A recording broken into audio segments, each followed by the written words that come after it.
Hutson, you've been here quite some time, and I spoke to some of the other players, and they said that Mark Richt's a little bit different when Tennessee week comes around. Have you noticed any different intensity, anything like that?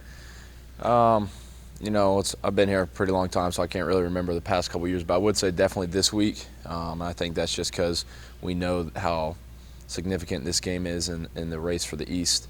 Obviously I've already lost to South Carolina behind them, and starting off 0-2 in the East would be pretty detrimental to obtaining our goals as far as the East is concerned. So we know that this is our biggest game so far this year, and if we're going to stay on track, we got to win this. What have you seen from the tape that you've watched? A lot of the new guys that Tennessee squad. Yeah, I know they're pretty young up front on the D-line side, but they're led by a really good linebacking crew. A.J. Johnson, who's a local kid, seems like he's been there forever, so I know he probably knows their system really well. He's kind of the leader of that defense. Kurt Magid, I think, is another great linebacker that's been there for a while. So that linebacking core is kind of the focus and the strong point of their defense. And the secondary is very talented too. A couple guys that have been there, not really. You got a young guy here and there, but after watching a lot of film, you don't really see a lot of miscommunication, a lot of big plays given up. It's just like any other opponent. We'll study them, try to find ways to attack them, but at the end of the day, it comes down to execution. And on Saturday, can we win the one-on-one matchups when it comes down to it?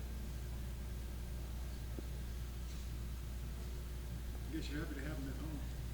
Yeah, Knoxville is always a very tough place to play, and definitely wouldn't be very fun having to go to Columbia and to Knoxville to start off the season. So having them at home is definitely a big advantage.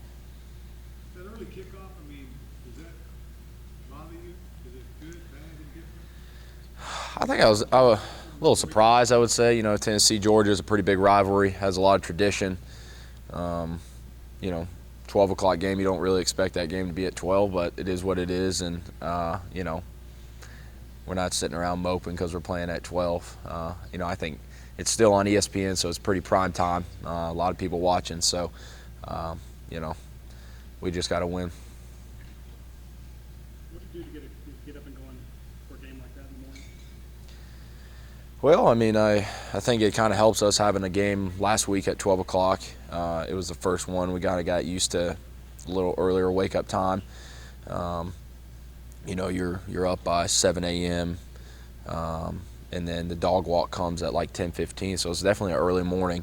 And then before you know it, the game starts. So when you wake up on Saturday morning, it hits you very quick. You got to make sure that you're up, ready to go, focused, because by the time kickoff starts, if you're not really ready to go, you're not woken up, it may be too late. So that's something our coaches have emphasized, but I think having that game last week may help us out a lot going into this week. This is a possibility. You could have wound up playing in Knoxville when you were being recruited. Yeah. What's your connections to Tennessee? Mom's side of the family is all from that area. Uncle graduated from UT Dental School, so ever since I converted to the red and black, I've never been able to get my uncle to put on any red and black. He comes to the Georgia games in just neutral Lassiter color, so he refuses to wear any red and black. But I've got the rest of the family converted. The offensive line is playing real well in front of you right now.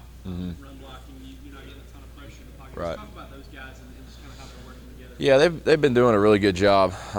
Statistically, I'm not really for sure how many sacks we've given up. I know off the top of my head, I know maybe in the South Carolina game it would count as a sack, but it really wasn't a pressure sack. I know a couple times it was more of a coverage sack than it was a pressure sack.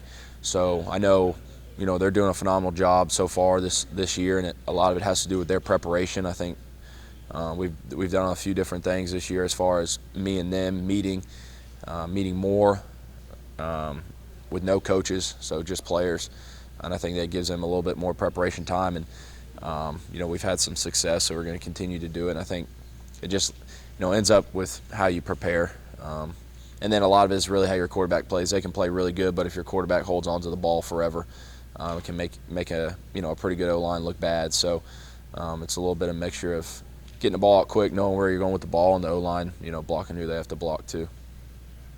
You mentioned numerous times you stayed after practice to work with wide receivers. Now you're talking about staying after with the offensive linemen. What do you do with the offensive linemen? Are you guys going through plays? It's more not really just staying after practice. It's more arranging meeting time to go over film, go over the plays. Because we have some younger guys, and if they're struggling with some stuff, we feel like me and David, we need to meet more. We need to figure out what we can do to make it easier on these guys, and those guys their run block scheme changes, on a lot of different occasions. So defense may show one thing, and there may be 4 different looks, and they have to block it for every different rung that we have. So there's a lot on their plate, and they got to be able to handle it. So it requires a lot of meeting time. Last question. You say a lot of meeting time. I know you only have one class this semester. Yeah. How much time are you putting in above the 20 hours a day? I know it's all voluntary. Yeah. Above the 20 hours, how many hours are you putting in? Much more. I'm usually here by, depending on what day it is. On Mondays, I usually get here about 9 a.m. and I'm here till after practice at 6 or 7. I got a lunch break obviously and stuff, but this morning I got here at about 10 a.m. I'll be here till practice. I try to get most of my film work and preparation done before practice. That way, I can just kind of have my nights to get home a little early, get into bed early because I'm going to be here. Make sure I'm still getting my rest. So it's great. You get to get in here early and get it all done before practice, where in the past couple of years, you're bogged down with school all the way up till 1 o'clock, and your film work all had to be done after practice and at night. So it's nice being a 5th-year senior, only having one class. You can come in and get it all done before practice. Thanks, Hutson. Appreciate it.